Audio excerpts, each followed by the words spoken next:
राधे राधे। परिचित जी आपको भी सादर प्रणाम आपके चरणों में, और बलभद्राचार्य जी आपको और आपकी टीम को भी सादर प्रणाम। जैसा कि आप सब लोग जानते हो, पहले मैं जब आया करती थी तो हमारी पब्लिक हमसे कहा करती थी कि आप बहुत लेट आई हैं मैडम, नया चेहरा है। लेकिन अब तो नया चेहरा नहीं है, क्या नाम है, 1 साल का समय मिल गया है। विधानसभा चुनाव के बाद में ये छोटे चुनाव होंगे, बात बाकी कोई नहीं। आप सब लोग खुद इतने समझदार हैं, जागरूक हैं, और जागरूक करने के लिए खासकर माताओं और बहनों और बेटियों को, युवाओं को इसलिए मैदान में आना पड़ा कि जिस तरीके के मौजे का विकास होना चाहिए। प्रधान पद के प्रत्याशी हूँ, सिर्फ एक शिक्षक होने के नाते मैं मैदान में आई हूँ। मेरा ये उद्देश्य नहीं है कि मैं अपना घर भरूं, मेरा ये उद्देश्य नहीं है कि मौजे को लूट के और ऐसे को प्रधान मत चुनिए। प्रधान एक जिम्मेदार नागरिक होता है। आप सब लोगों को जानकारी है कि मौजे को जो सत्ता चलाता है वो एक जिम्मेदार होता है, जो पब्लिक उसे वहां तक पहुंचाती है। इसीलिए माताओं बहनों, जो सरकारी योजनाओं का लाभ आज दिन तक आपको नहीं मिल पाया, इसीलिए ये बहन आपके लिए आई है उतर के मैदान में। क्योंकि आप लोग अपना वोट तो दे देते हैं, लेकिन लोगों के कहने पे भी दे देते हैं, अच्छी बात है, लेकिन आपको ये चुनना होगा जिस तरीके की सरकारी स्कूलों की मरम्मत होनी चाहिए। अपना जो एरिया है बहुत पिछड़े में जा रहा है।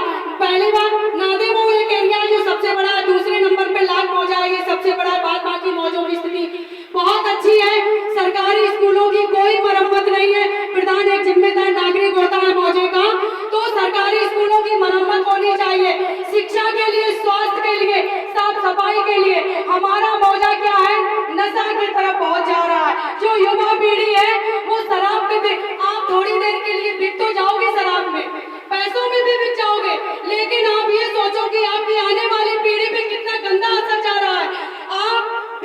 आप तो पी के थोड़ी देर के लिए 4 घंटे का नशा हो गया, इसके बाद में आप लोग जब पी के भाइयों घर में जाते हो, पत्नियों पे भी अत्याचार करते हो। बताओ, मैं जिनके पति पीते हैं वो गाली गलौज करते हैं कि नहीं करते हैं? इसीलिए माताओं, आपको मेरे साथ हुंकार भरनी होगी, आपको करोड़ कसनी होगी, आपको मेरा साथ देना होगा। आपको अपनी बहन को अगर विकास कराना चाहते हैं और विकास होना है, ये मौजा बहुत पिछड़ा। सुंदरीकरण के लिए, तालाबों की सुंदरीकरण के लिए कितना पैसा आया आपको पता, स्टेडियम के लिए आया और शमशान के लिए आया, और हर प्रधान के हाथ में जिस तरीके की लाइटें आई, मौजे का एक गांव के लिए 5 लाइटें आई हैं, लेकिन एक भी लाइट प्रधान की इससे नहीं लगी है, क्योंकि लोगों ने अपना घर बनाया, गाड़ियां खरीदी, बुलेट गाड़ी खरीदी। आपको क्या मिला? मलाई खाने वाले तो मलाई खा रहे हैं, लेकिन आपको कुछ नहीं मिल रहा। इसीलिए माताओं बहनों और मेरी बेटियों, आपको पढ़ना है, आपको मेरा साथ देना है। मैं अगर सत्ता पे आऊंगी तो एक मेरा सपना है, मैं अपनी बेटियों के लिए लाइब्रेरी बनवाने का काम अवश्य करूंगी, जिससे हमारी बेटियां यहाँ पढ़ सके सुरक्षित। और महिला की जहाँ सुरक्षा की बात आएगी, जहाँ महिलाओं के सम्मान की बात आएगी, वहाँ मैं आपकी सेवा के लिए, आप जब कहेंगे कि नहीं मैं मैडम दीपना का मुझे बुलाना चाहिए, सहारा लेना चाहिए, मैं आऊंगी। लेकिन आप लोगों को मैं बहुत ईमानदारी से सत्ता चलाना चाहूंगी, क्योंकि जिस तरीके का मौजा पिछड़ रहा है उस तरीके का मौजे में विकास नहीं है। ना हो कोई नालियों की, ना ही खरंजे की कोई मरम्मत नहीं है। आप देखिए, ये हिंदी का महीना है, आषाढ़ सावन अब आ जाएगा।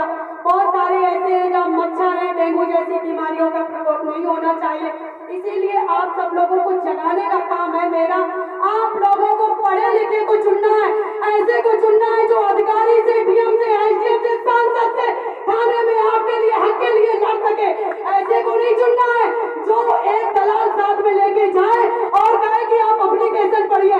जिसको एप्लीकेशन पढ़ना आता हो, जिसको एप्लीकेशन लिखना आता हो, जो सरकारी योजनाओं का लाभ आप तक पहुंचा सके, आपको ऐसे प्रत्याशी को चुनना होगा। भाइयों, मैं ज्यादा समय नहीं लूंगी, आप लोगों ने मेरे विचार सुने और हमें इस पंडाल में बोलने का मौका मिला।